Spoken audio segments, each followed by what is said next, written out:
right, and welcome back, guys. We now have the full patch note for the patch coming out later tonight. It's the one that we talked about. It's got changes to the Rampage Inducer. We know exactly what's going to happen with that. It's going to have the 100% calling cards in it, and it's also got a bunch of other changes in zombies in terms of like buff, nerfs, and then stuff with glitches and stuff like that. So in this video, we're going to be doing a rapid style video. It's where we go over all the patch notes as quick as possible, lay out the important stuff that you need to know, kind of skip over the basic stuff that really doesn't matter to anyone. That way you can watch this and get back to game as quick as possible. And like I said, we're going to continue this with Vanguard, so if you're new here, want to sub, I would greatly appreciate that. And on top of that, I could give a massive thanks to everyone who like, comment, and watch this video in its entirety, as it does definitely help me out a whole lot. Moving into the patch notes here, this just kind of explains things in a more long form type of thing, but as we scroll down here, we get the real information. So the hammer and sickle has already been released. I've already got a guide out on how to unlock it quickly. Unfortunately, the challenges for it are a little bit annoying. They're definitely trying to get people to buy the bundle with that one. And the fact now you can unlock the new SMG with challenges now. So you don't have to do, obviously, the haunting events going away, so you're not going to be able to do that. Challenges, 100%er rewards. Out of the 100%er challenge for both MP, zombies, and campaign, players are now awarded an animated calling card when they complete 100% of challenges in each mode. Dark Ops challenges are not required to earn 100%er calling cards. Players who have already completed all challenges in a given mode will be awarded the calling card retroactively. One thing that's really not explained here is in previous games, seasonal challenges really weren't a thing. So to get 100%er in other games, you just had to get the base challenges that were in the game at launch. I wonder, since they're launching this now, if you have to get all seasonal challenges to get the 100%er calling card, because I can tell you right now, I've done that in zombies. So if that's the case for zombies, I'll get the 100%er right away. But for MP, I haven't done the seasonal challenges. So if that's the case for that, I won't have that one. I won't be able to use it. I only did 100% of the base challenges that it had when the game launched. So that is something that's still up in the air, but we'll find out when this patch goes live later tonight. Same thing. Unfortunately, I'm not going to be able to do campaign either, because I did all of campaign challenges, but I uninstalled the campaign and I lost all of my data because of that. I had all the Dark Ops, everything done with that. Same thing. Dark Ops are confirmed to not be included in that. Prestige Shop, new weapon blueprint added, new Victor or whatever tac rifle blueprint's been added to the Prestige Shop. We actually get a look at that if we scroll up here. It's going to be for the Carve. That's a pretty sick blueprint, and not a lot of people have different blueprints for the Carve, so more than likely, especially if you haven't bought any bundles, this is going to be the best Carve variant available to you. So if you use it a lot in zombies or MP, definitely worth checking out. It looks like it's got a lot of like lines in it, which usually makes it look great with mastery camos. And then besides that, they're also adding legacy calling cards and animated calling cards to the Prestige Shop. Yesterday, they just said they're adding brand new stuff to the Prestige Shop. They didn't go into detail, but it's obviously just calling card stuff. Who knows? There are some fan favorite calling cards that still haven't been added yet. I would love to see some of the cooler animated calling cards back in Black Ops 3. So maybe we'll get those. Cinematic Archive added a new cinematic archive to the barracks where players can watch cinematics from previous seasons. So if you want to go back and watch the cinematic intro cinematics from previous seasons, or probably even the outro ones too, you are now able to do that. Uninstall management. Players will be prompted with an uninstall option at the Black Ops 3 Cold War campaign to free up disk space. All campaign save data will be retained, and the mode can be reinstalled anytime. I wish this was a feature when I uninstalled the campaign. I had no idea if I did that, I was going to lose everything. But it's too late now. Apparently, if you do what I did and you remove campaign, you'll actually keep your data now. I'm not sure why that wasn't in the game from the beginning. But that's the thing now. MP modes, throwback mosh pits coming, gunfight tournaments coming, and then here's the featured playlist. Nothing really new with that. Zombies onslaught is officially coming later tonight, so that is going to be huge if you want to play that with all 23 maps, onslaught and onslaught containment.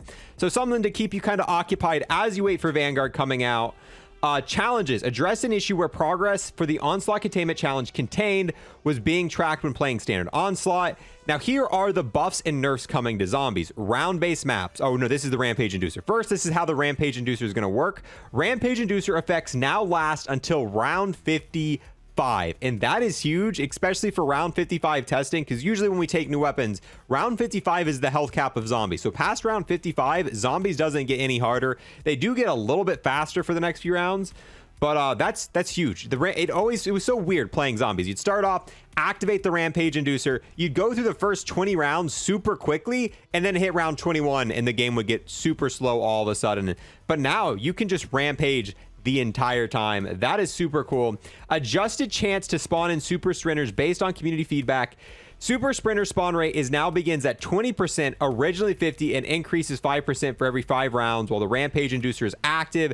25% chance at rounds 9 through 5, 30% chance at round 10 through 14, and so on. I'm not really a fan of this. Essentially, now the Rampage Inducer is going to be slower on earlier rounds, which to me, I'd rather them all be Super Sprinters. I turn on the Rampage Inducer to speed things up. I want to get to a high round as soon as possible. I would... Honestly, personally, I'd like 100% of them to be Super Sprinters, because that just means they're going to be coming at you faster. You're going to get the kills quicker. They're going to spawning in quicker.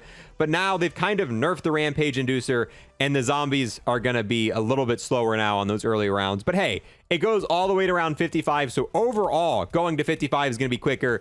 But the starting rounds are going to feel a little bit slower there. So some people are going to think that's a good thing. If you struggled using the Rampage Inducer before, this is cool now, because the zombies are going to slowly, progressively get harder and not just be super... They're not all going to half be Super Sprinters on the early rounds. Gameplay. Addressed an issue in Firebase C where the order was unintentionally difficult killing during assault waves from round 30 and onward, and 3 and 4 player games.